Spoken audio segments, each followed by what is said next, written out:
दोस्तों, मैं फ़ज़ल हुसैन अपने चैनल में आपका इस्तकबाल करता हूं। आज मैं आपके सामने पेश करूंगा Uttar Pradesh board exam high school गणित के प्रीवियस ईयर क्वेश्चन पेपर के साथ सेट 2, ये 2025 का है। Paper code 822BW। पेपर 2 खंडों में होता है, खंड आ, खंड बा। खंड आ में बहुविकल्पी प्रश्न 20 होते हैं, हर प्रश्न 1 नंबर का होता है। तो इस वीडियो में हम लेकर हाजिर हैं खंड आ बहुविकल्पी प्रश्न। पहला प्रश्न है cosec A minus cot A कोष्ठक। दूसरे कोष्ठक में 1 धन कॉस ए का मान होगा। तो इसको सरल करने के लिए कुछ संबंध हमें याद होना चाहिए। जैसे कोसेक ए का संबंध होता है 1 साइन ए, और कॉट ए का जो संबंध होगा वो होगा कॉस ए बटे साइन ए। तो हम कोसेक ए की जगह 1 साइन ए और कॉट ए की जगह कॉस ए बटे साइन ए यहाँ पर चेंज कर देंगे, बदल देंगे। कोसेक ए की जगह लिखेंगे 1 साइन ए ऋण कॉस ए बटे साइन ए, ये लिख दिया हमने कॉट ए की जगह। इसको हम ऐसे लिखेंगे 1 धन कॉस ए। हर बराबर हो गया, तो हर में है साइन ए तो साइन ए ही रहेगा, दोनों हरों का 1 हर हो गया। यहाँ आ जाएगा 1 ऋण कॉस ए, और दूसरा कोष्ठक है 1 धन कॉस ए। अब हम इसको गुणा करें तो एक सर्वसंख्या होती है a minus B into A plus B, ये बराबर हो जाएगा A square minus B square. तो यहाँ पर a की जगह 1 और b की जगह कॉस ए है, तो a का स्क्वायर का मतलब 1 का स्क्वायर और b का स्क्वायर का मतलब कॉस स्क्वायर ए। तो a minus B A plus B इनसे मल्टीप्लाई कर दिया, तो A square minus B square हो गया 1 ऋण कॉस स्क्वायर ए बटे में साइन ए ही रहेगा। अब यहाँ पर एक सर्वसंख्या और काम आ जाएगी, वो होती है साइन स्क्वायर ए प्लस कॉस स्क्वायर ए, ये 1 के बराबर होता है।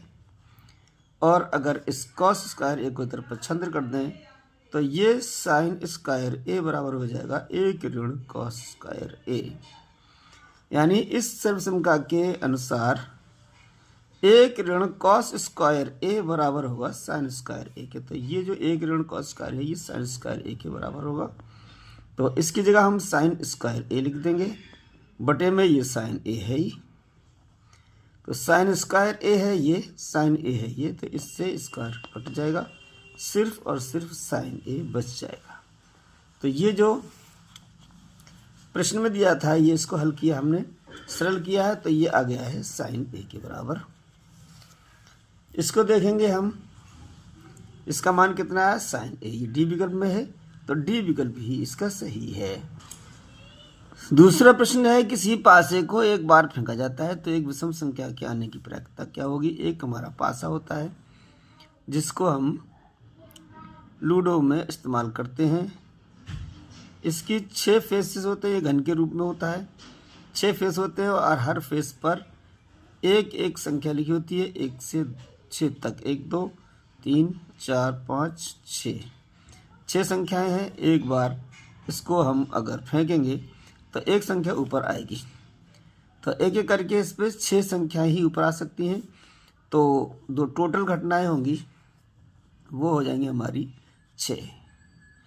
अब सवाल यह है कि विषम संख्या ऊपर आने की प्रकृति क्या होगी। विषम संख्या कौन कौन सी होगी, 1 3 और 5, तो ये 3 की घटनाएं होंगी, 3 घटनाएं होंगी विषम संख्या आने की। तो विषम संख्या आने की टोटल घटनाएं 3 और कुल संख्या है जितने भी हो सकती हैं इसमें घटनाएं वो 6 हैं। तो विषम संख्या आने की प्रायिकता हो जाएगी, वो होगी 3/6, 3 से कट जाएगा, 3 कम 3, 3 दूनी 6, तो ये हो जाएगी 1/2। तो विषम संख्या आने की प्रायिकता 1/2, 1/2 है बी विकल्प में, तो बी विकल्प ही इसका सही है। अगले प्रश्न में निम्नलिखित बारंबारता बंटन का माध्यक वर्ग होगा। तो बारंबारता बंटन दिया गया है, इसका माध्यक वर्ग निकालना है। तो माध्यक वर्ग निकालने के लिए हमें क्या करना पड़ता है, संचयी बारंबारता बनाएंगे। तो इसको लंबवत बना लेंगे, ये हो जाएगी हमारी वर्ग अंतराल। दूसरे कॉलम में लेंगे बारंबारता और अगले में हो जाएगा हमारा संचयी बारंबारता। ये वर्ग अंतराल है। अब हम निकालेंगे बारंबारता। बारंबारता दिया है 3 2 5 4 1, 3 2 5 4 1।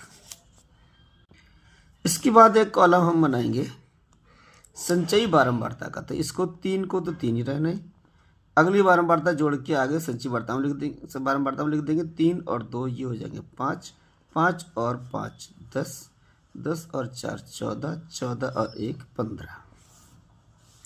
ये संचयी बारंबारता जोड़ा तो ये 15 आ जाएगा। अब हमें निकालना है माध्यक। माध्यक हमारा जो बारंबारता दी गई है वो विषम संख्या है, तो विषम संख्या में 1 जोड़कर उसको आधा कर दें, वही हमारा माध्यक पद होगा। 15 और 1 16, 16 से आधे कर दिए तो ये 8वां पद आ गया। तो माध्यक जो होगा वो 8वां पद होगा।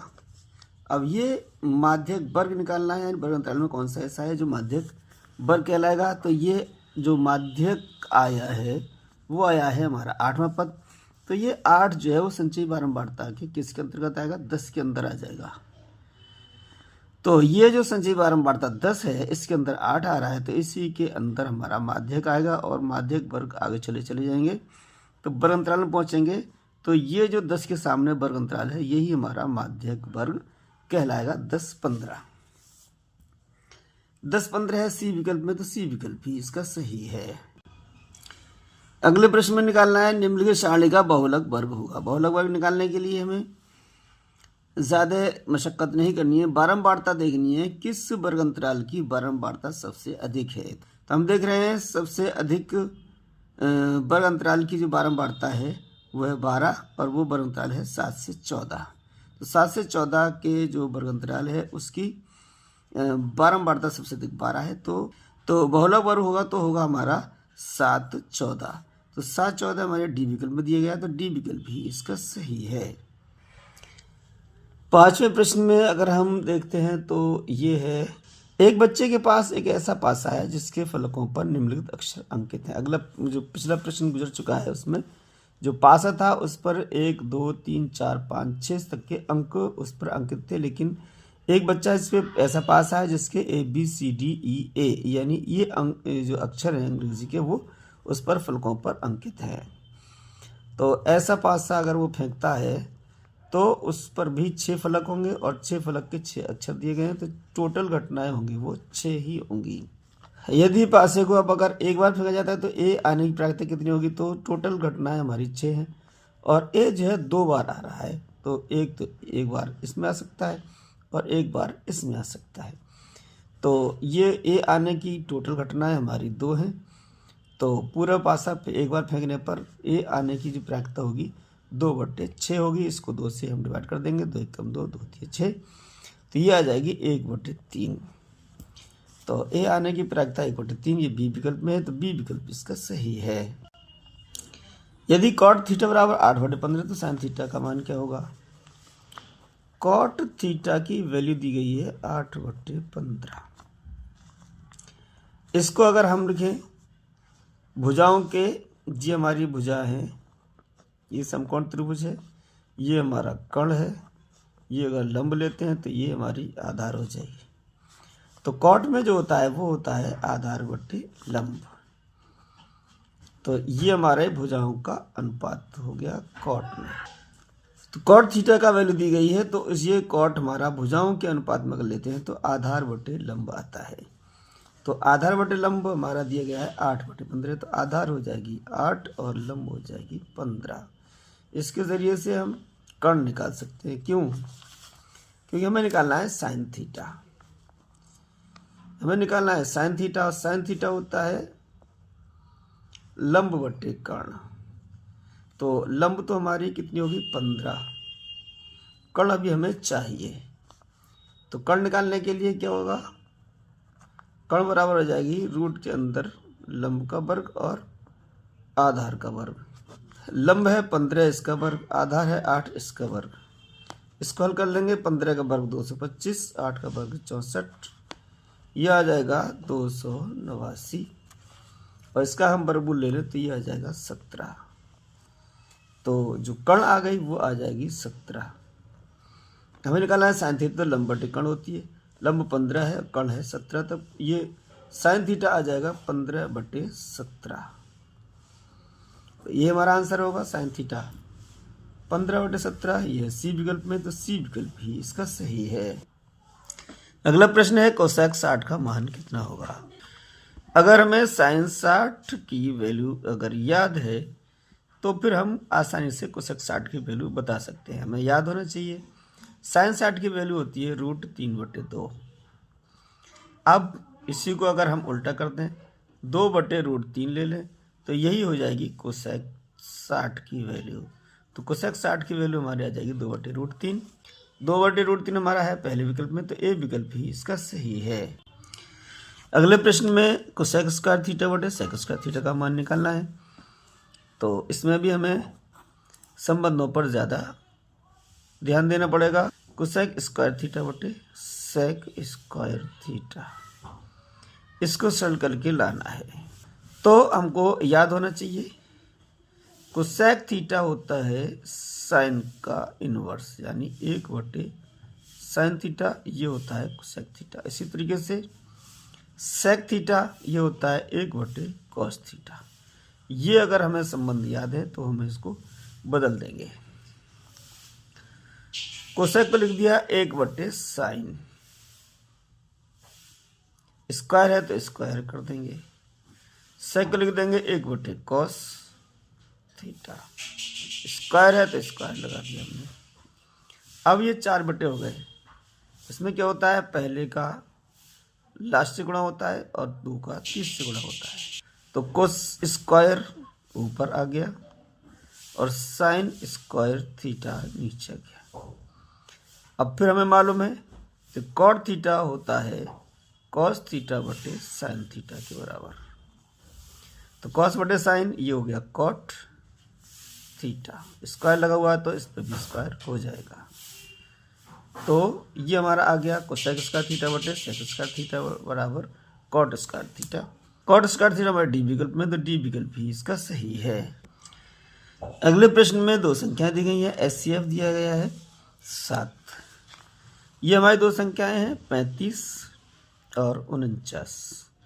इन दोनों का एचसीएफ ये है हमारा 7। तो एलसीएम, इन दोनों का ही एलसीएम निकालना है। इन दोनों का एलसीएम 35 और 49 का ये क्या आएगा। तो इसको हमें याद रखना है, एलसीएम निकालना है हमें। एचसीएफ दिया गया है, 2 संख्याएं हैं। पहले तो इन दोनों संख्याओं को गुणा कर लेंगे जिन दोनों संख्याओं का एचसीएफ दिया गया है। तो गुणा कर लिया 35 × 49। अब जो एलसीएम इन्हें निकालना है तो एचसीएफ से भाग दे देंगे, और एचसीएफ एलसीएम दिया हो, एचसीएफ निकाला हो तो एलसीएम से भाग दे देंगे। एलसीएम निकालना है, एचसीएफ दिया गया है तो इन दोनों संख्याओं के गुणा में एचसीएफ से भाग दे देंगे। तो 7 से ये कट गया, 7 × 5 = 35, 5 ये आ गए, 49 ये, 5 से गुण कर लिया, 5 × 45, 5 × 24 और 4 = 24। ये संख्या आ गई एलसीएम 35 और 49 का 245। 245 सी विकल्प में है, सी विकल्प ही इसका सही है। अगला प्रश्न है 2 संख्याएं 3 से 6, 657 का एचसीएफ निकालना है। तो एचसीएफ निकाल के हमें ऑप्शंस बताना है। तो ऑप्शंस बताने के लिए हमें किसी विधि से पाबंद नहीं किया गया, हम इसको भाग विधि से निकाल लेते हैं या गुणनखंड विधि से निकालें। तो एचसीएफ निकालेंगे अभी हम भाग विधि से। तो भाग विधि से निकालने के लिए छोटी संख्या का भाग देते हैं बड़ी संख्या में। तो 306 का भाग देंगे हम 657 में। ये हो जाएगा 3 दूनी 6 और 6 दूनी 12, यानी 2 बार चला जाएगा। ये हो जाएगा 612। 306 का 2 गुना 612, इसको घटा देंगे 5 बचेंगे, यहाँ से 4 बचेंगे। अब ये हमारे 45 बच गए शेषफल। तो इस शेषफल का भाग पिछले भाजक से दे देते हैं। ये प्रक्रिया आगे बढ़ाते चले जाएंगे। 45 का पहाड़ा पढ़ेंगे, 45 से कम 45, 45 दूनी 90, 45 135, 45 चौक 180, 45 पंजे 225, 45 छक्का 270। तो ये 6 बार चला जाएगा 270। यहाँ से 6 बच गए, यहाँ से 10 में से 7 गए, 3 बचे। 36 से डिवाइड करेंगे 45 को, ये 1 बार चला जाएगा भाग। 36 से कम 36, यहाँ से बचेगा 9 से फिर डिवाइड करेंगे पिछले भाजक, यानी 36 को 36 जो है 9 से पूरा विभाजित हो जाए, 9 चौक 36। अब कोई शेषफल यहाँ नहीं बचा है जिससे हम इसको डिवाइड करें तो शेषफल 0 आ गया है, इसलिए 9 ही इन दोनों संख्याओं का मासा कहलाएगा। तो मासा आ गया इन दोनों का 9 है हमारा बी विकल्प में, बी विकल्प भी इसका सही है। दो संख्याओं के एलसीएम एचसीएफ 168 और 6 है। यदि एक संख्या 24 है तो दूसरी संख्या क्या होगी? इससे पहले हम नमा सवाल ये कर चुके हैं, बिल्कुल ऐसा ही है। तो हम इस संबंध को प्रयोग में लाएंगे, एलसीएम गुणा एचसीएफ। कोई दो संख्या है जिनका एलसीएम और एचसीएफ हमें मालूम हो, उनको गुणा कर दें तो फिर ये बराबर आ गया पहली संख्या गुणा दूसरी संख्या। ये हमारा संबंध दो संख्याओं के लासा और मासा और पहली संख्या दूसरी संख्या में होता है। एलसीएम है 168 और एचसीएफ है 6। पहली संख्या 24, दूसरी संख्या हमें निकालनी है।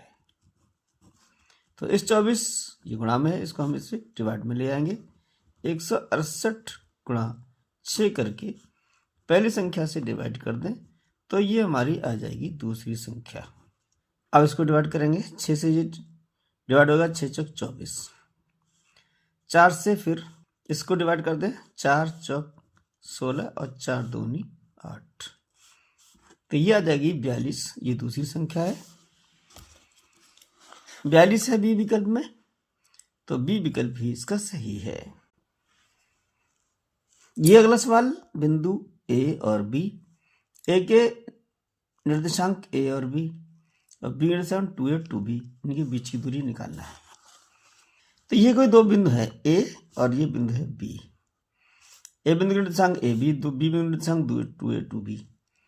अब इनके बीच की दूरी अगर हमें निकालना हो तो ये अगर निर्देशांक को हम x1 y1 ले लें, इसको x2 अगर y2 ले लें, तो फिर a और b के बीच की दूरी कितनी होगी?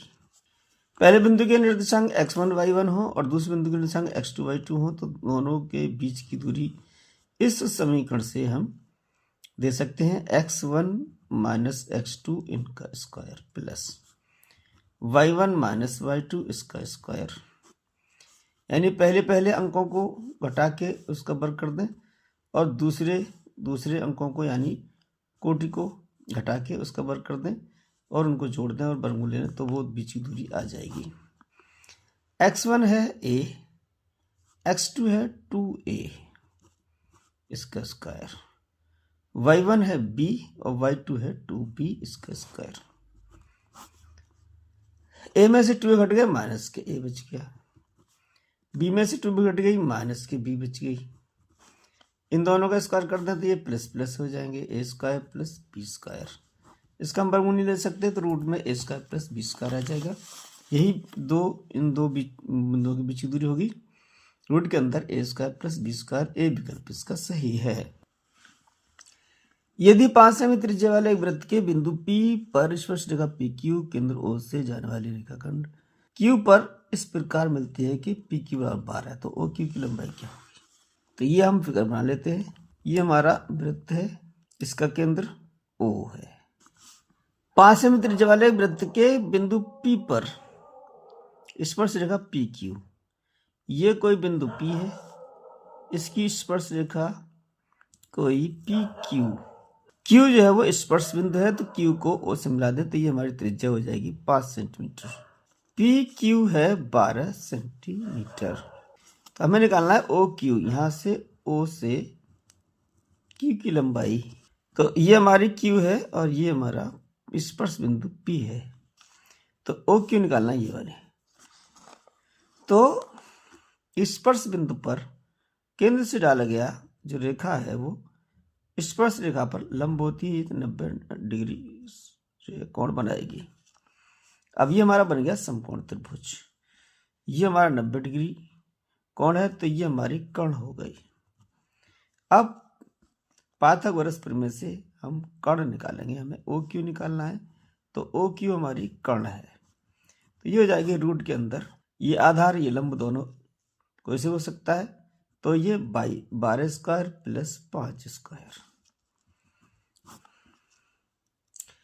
यानी कर्ण पर बना वर्ग अन्य दो भुजाओं पर बने वर्गों के योग के बराबर होता है। ये हमारी पाइथागोरस प्रमेय कहती है। 12 का वर्ग 144, 5 का वर्ग 25, ये जुड़ गए हमारे 169। 169 का वर्गमूल ले लिया, ये आ गया 13। तो हमारी ओ क्यू जो आ गई वो 13 सेंटीमीटर आ गई है। 13 बी विकल्प में, बी विकल्प इसका सही है। 14 प्रश्न में एबीसी और डीएफ दो त्रिभुज हैं, इनमें कोण बी बराबर है कोण ई। तो ये समरूप कब होंगे, कौन सी कंडीशन में, ये हमें बताना है।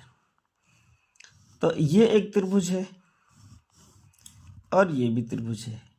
ये हमारा है ए बी सी और ये है डी ई एफ।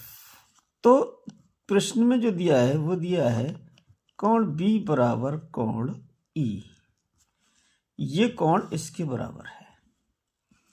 तो फिर इन भुजाओं का अनुपात बराबर हो तब ये दोनों समरूप होंगे। तो ये होना चाहिए ए बी संगत भुजाओं का अनुपात ए बी बटे डी ई या ई डी बराबर होना चाहिए बी सी बटे ई एफ। ये अगर दोनों भुजाओं का ये भुजा बटे ये बराबर हो ये भुजा बटे ये, तो फिर ये दोनों त्रिभुज समरूप होंगे। तो ये है ए बी बटे डी ई बराबर बी सी बटे ई एफ। तो बी इसका विकल्प सही है। 7 सेमी त्रिज्या वाले एक वृत्तखंड के एक त्रिज्यखंड का कोण 90 है। त्रिज्यखंड का क्षेत्रफल कर दीजिए। ये अगर हमारा वृत्त है, ये केंद्र है, तो इसके ये अगर परिधि का थोड़ा सा खंड है, अब ये जो परिधि है इसका जो त्रिज्यखंड है वो त्रिज्यकोण है वो 90 डिग्री है। तो फिर इसका क्षेत्रफल कितना होगा, तो सूत्र लिख लेते हैं। त्रिज्यखंड का क्षेत्रफल ये बराबर होगा थीटा बटे 360 गुणा पाई आर स्क्वायर। थीटा कितना है 90 डिग्री, पाई पाई रही, देख लेते हैं उत्तर हमारा पाई में नहीं है तो पाई का मान लगा देंगे। पाई का मान हो जाएगा 22/7, आर का मान है 7, तो 7 का वर्ग यानी 7 गुणा 7 बटे में 360। इसको हल कर लेंगे, वही आंसर हमारा आ जाएगा।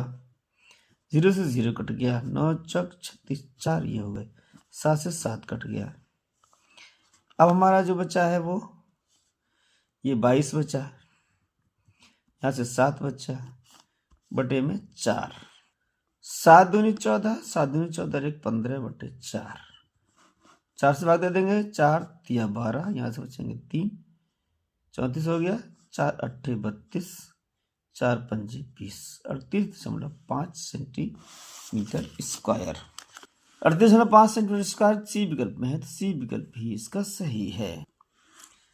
16वां प्रश्न एक खिलौना है 4 सेमी त्रिज्या वाले एक शंकु के आकार का है जो उसी त्रिज्या वाले एक अर्धगोले पर अध्यारोपित है। यदि शंकु की त्रिज्या को ऊंचाई 12 सेमी तो खिलौने का संपूर्ण पृष्ठ क्षेत्रफल होगा।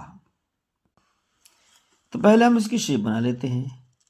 ये हमारा शंकु रूपी एक खिलौना है, इसकी त्रिज्या 4 सेंटीमीटर है, तो आर बराबर होगी 4 सेमी।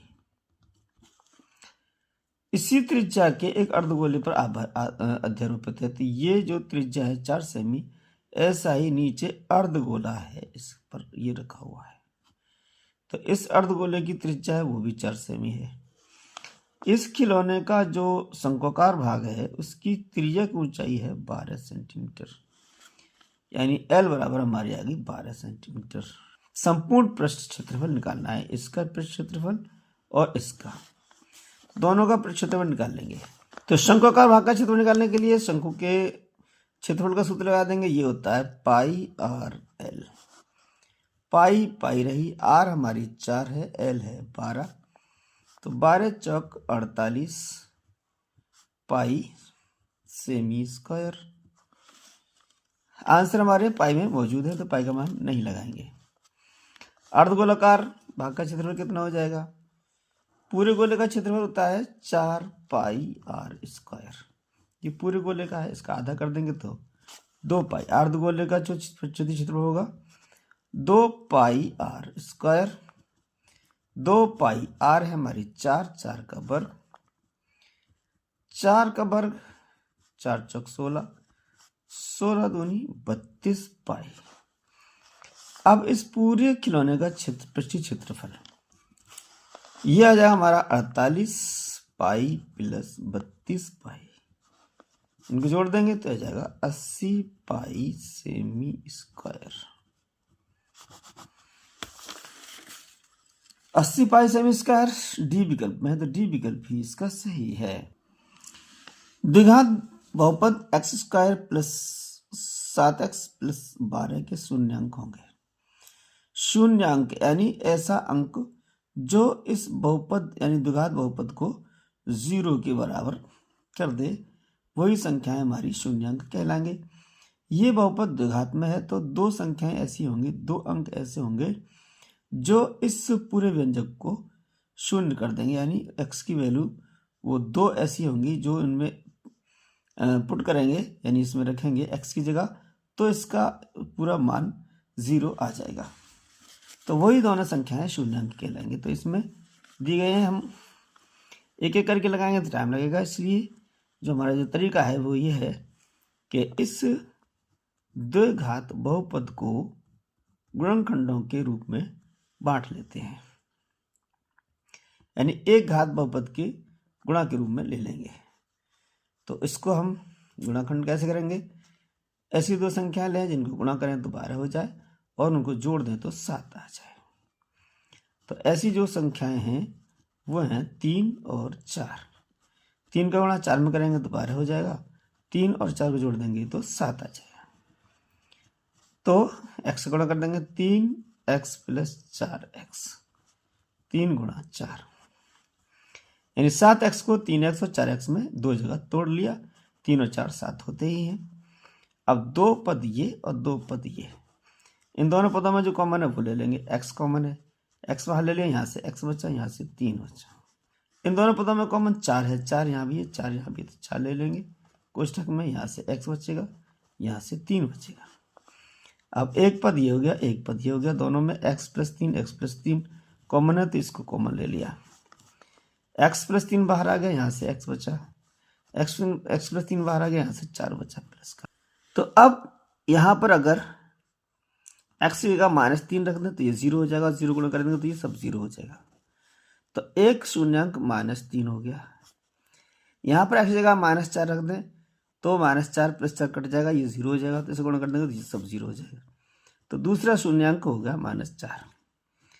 तो ये दोनों शून्यांक होंगे ऋण 4 और ऋण 3। ऋण 4 ऋण 3 पहले ही विकल्प में है तो पहला विकल्प इसका सही है। रैखिक समीकरण x प्लस वाई बराबर 14 और x माइनस वाई बराबर 2 का हल होगा। तो x और y के ऐसे मान जो दोनों समीकरणों को संतुष्ट करते हैं वही इन दोनों समीकरण का हल कहलाएंगे।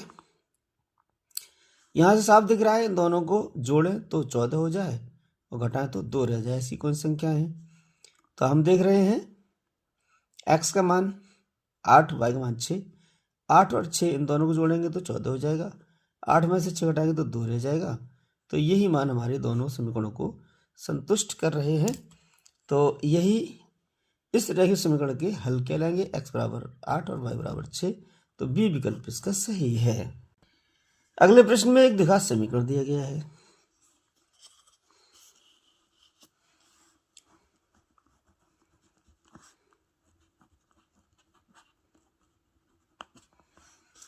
इसके मूल समान है तो k का मान क्या होगा? ये हमारा द्विघात समीकरण है, इसके मूल समान कब होंगे? हम एक समीकरण ले लेते हैं, व्यापक समीकरण ax² plus bx plus c बराबर 0। इससे अगर हम तुलना कर देते हैं तो एक्स स्क्वायर का गुणांक ए और एक्स गुणांक के है, तो फिर ए बराबर के होगा। एक्स का गुणांक हमारा बी है और यह एक्स गुणांक 2√6 है, तो ये हमारा बी की वैल्यू आ जाएगी। यहाँ से सी बराबर 3 आ जाएगा। तो ए बी सी की मान आ गए। अब कंडीशन क्या है, मूल बराबर है, तो ए बी सी में जो संबंध होता है वो होता है बी स्क्वायर माइनस 4ac, ये 0 के बराबर होता है। इसी संबंध के प्रयोग करके के की वैल्यू निकालेंगे। तो b की जगह है 2√6, तो 2√6 का वर्ग हो जाएगा माइनस 4, a की जगह है k और c की जगह है 3, ये बराबर 0। 2 का वर्ग 4, √6 का वर्ग 6 हो जाएगा, यानी वर्ग से रूट हट जाएगा और 2 का वर्ग 4 हो जाएगा। 4 तिया 12 के बराबर 0। तो इस 4 × 24 माइनस 12 के बराबर 0। माइनस 12 के इस 24 को बदल लेना, माइनस के 24 आ जाएंगे। तो के बराबर इस 12 को इधर ले तो ये बटे में आ जाएगा, क्योंकि 12 के ये गुणा में है, माइनस के 12 दूनी 24। तो के की वैल्यू कितनी आ गई, 2। के की वैल्यू 2 ये सी विकल्प में दी गई है, सी विकल्प भी इसका सही है। ए पी -6 -4 -2 का 7वां पद कितना होगा। तो 7वां पद निकालना है। पहला पद -6, दूसरा पद -4, तीसरा पद -2। ये 2 बढ़ रहा है, माइनस की वैल्यू घट रही है, इसका मतलब प्लस की वैल्यू बढ़ रही है। तो इसमें 2 जोड़े तो माइनस के 4 आ गए, इसमें 2 जोड़े तो माइनस के 2 आ गए, इसमें 2 जोड़ेंगे तो 0 आ जाएगा, और फिर 2 जोड़ेंगे तो 2, 4 और ये 6। तो ये आ जाएगा हमारा 1 2 3 4 5 6 7। 7वां पद कितना हो गया, 6। तो 7वां पद हमारा 6 आया है, 6 है हमारा डी विकल्प में, तो डी विकल्प भी इसका सही है।